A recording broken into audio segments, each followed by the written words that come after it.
Ladies and gentlemen, damas y caballeros, I want to talk about a little obsession that I've had since starting YouTube.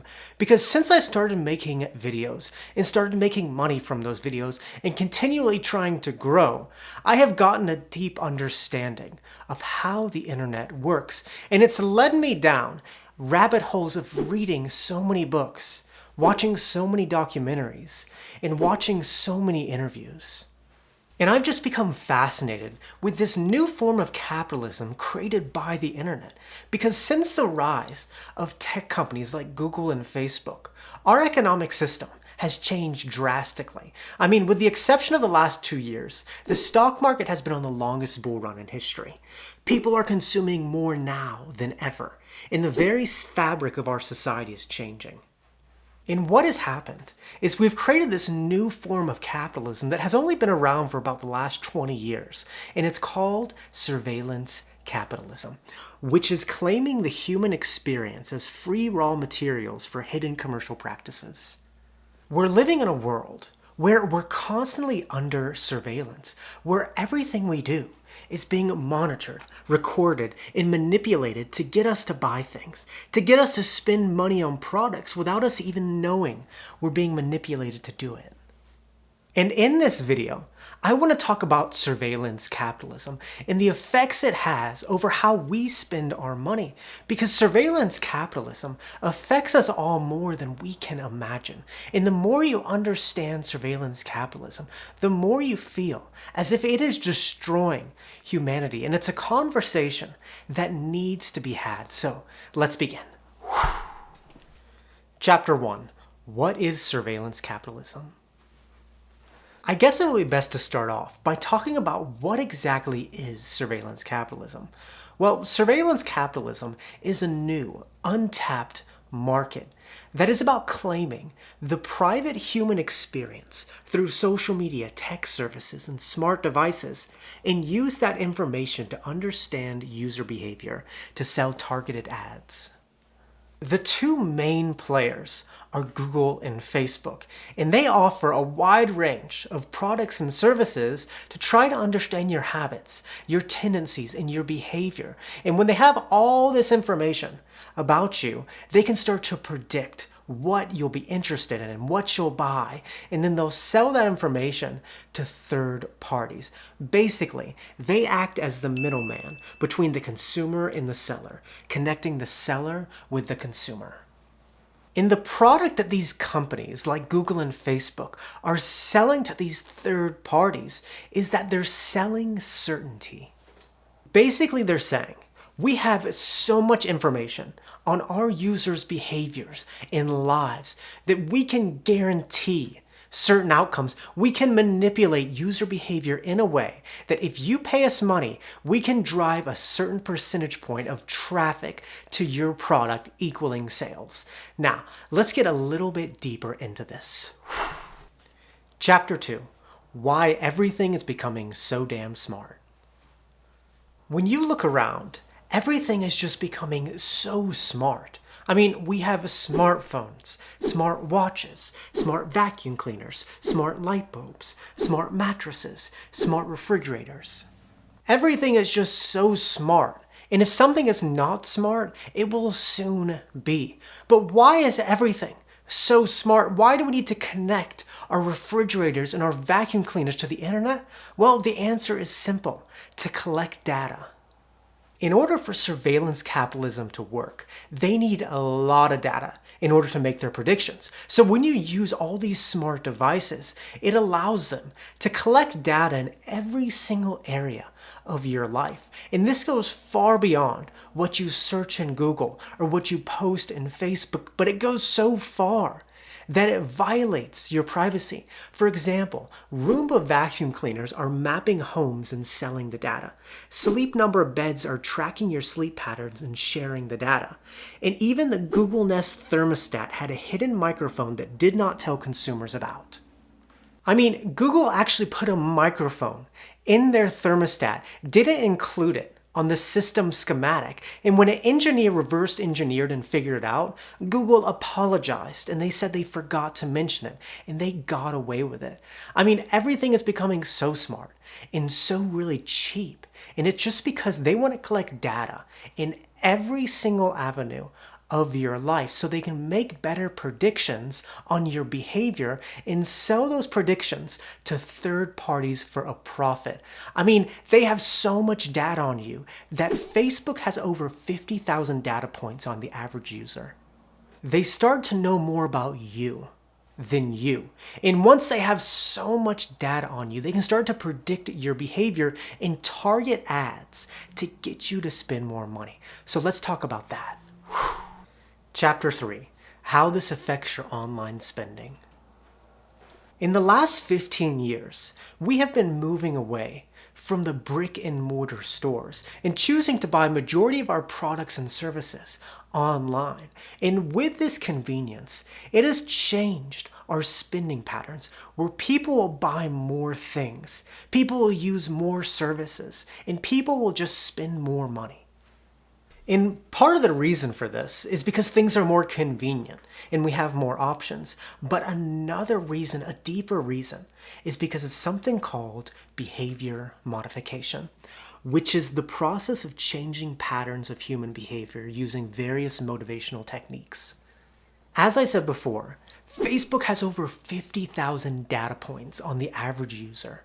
And what that means is they know when you're happy, they know when you feel depressed, they know when you're lonely, and they use that information to target ads to you at your most vulnerable moments. For example, imagine a boy who's planning on going on a date with one of his crushes at school, and he's looking at a leather jacket on Amazon for the date, but he doesn't buy it.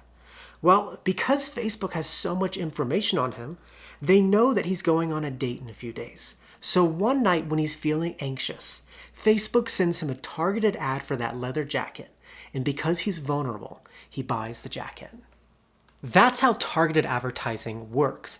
They have so much information about you that when you're at your most vulnerable point, they'll send you that targeted ad because you're most likely to buy at that moment. Because as I said, what surveillance capitalists do is they sell certainty. People are spending so much money online, and it's because these companies know so much about us that they can predict the exact moment where we're most likely to buy a product, and we don't even notice it. We think that we're voluntarily choosing to do it, but the truth is we're being manipulated to do it. Our spending habits have changed drastically in the last 15 years because we're constantly being pushed around at precise moments, at our most vulnerable moments, to buy a product or service. And this doesn't just happen online, but it happens in the real world. So let's talk about that. Chapter 4, How This Affects Your Real-World Spending, Pokemon Go. This video is largely about this book right here. It's called The Age of Surveillance Capitalism. And in the book, the author talks about how surveillance capitalism will use tactics to lure people to brick and mortar stores without them knowing in order to spend money. And the best example of surveillance capitalism in the real world is Pokemon Go. Now, Pokemon Go was created by a startup company called Niantic Labs, but it was really owned by its parent company, Google. And in the game, players would go all around the city to collect Pokemon and battle opponents. But how the app made money is that third-party companies would pay Pokemon Go to place gyms at their store, and they would lure people around the city, herd people around the city to come in these stores and spend money. And it worked. For example, McDonald's in Japan increased their profits 19% using Pokemon Go. Starbucks even created the Pokemon Go Frappuccino to lure customers in. And this is surveillance capitalism playing out in the real world to get people to spend money. All these players thought they were playing this innocent game where they were just catching Pokemon, but the real game, the shadow game, was Pokemon Go, saying we know so much about our players that we can lure them, we can herd them around the city to your store and guarantee certain outcomes. And the crazy thing about it was the players had no idea they were being herded for hidden profit. And to some people watching this, that might not sound that bad, but think about it this way. They created a market that traded in human futures. Their predictions became so accurate that they could make someone do something in the future without them even realizing it. People are spending so much money nowadays in the real world, and it's partly because they're doing it unknowingly. They're spending money not out of their own free will, but they're being lured to do it. And so surveillance capitalism has created this market that has gotten to know us so much that it can influence our future decisions, our decisions online, and our decisions in the real world without us even knowing, making us think that we're making these decisions out of our own free will, which is causing people to spend more money now than ever. And I want to finish this video with just asking you one final question. Chapter 5, Who Owns the Future? We're living in a world where a handful of tech companies are shaping the future. We're living in a world where a handful of tech companies can predict when we're at our most vulnerable moments and make us do things that we wouldn't have done otherwise. And as I said before, surveillance capitalism is a market that trades in human futures. It sells certainty. It guarantees outcomes. And there's a point when these predictions become mind control, when we lose our free will and make decisions involuntarily. These companies have infiltrated every area of our lives and manipulate it for their own profit. So my question to you is, who owns the future? Now let me put this in perspective of how surveillance capitalism is concentrating money and power, leading to a very bleak future. At the height of its power, the camera company Kodak was worth $28 billion and employed more than 140,000 people. In 2012, Instagram was sold to Facebook for $1 billion and only had 13 employees. Surveillance capitalism is destroying humanity. It's making people do things with their money and their time that they wouldn't have done otherwise. These free things are taking away from our ability to use the future tense. And who has the right to the future tense? You know, this is a very complex topic, and I'm not an expert in this topic, and I don't know what the solution is. And many people might look at this video and see it as ironic because YouTube is owned by Google, and I'm profiting off this video, off the ads that you saw in this video. But the thing is, unless you want to live in a cabin in the woods and not be a part of our society, you have to use these tools. You have to use these tools to a certain extent, and it's not all bad. It's just a conversation that needs to be had. And I wanted to make this video because I think this is a very serious topic, because in many ways we're losing our free will. People are spending more money now than ever because we're being manipulated into doing it. And as you continue your day today after this video, I just want you to think about the question, who owns the future? Who has the right to use the future tense?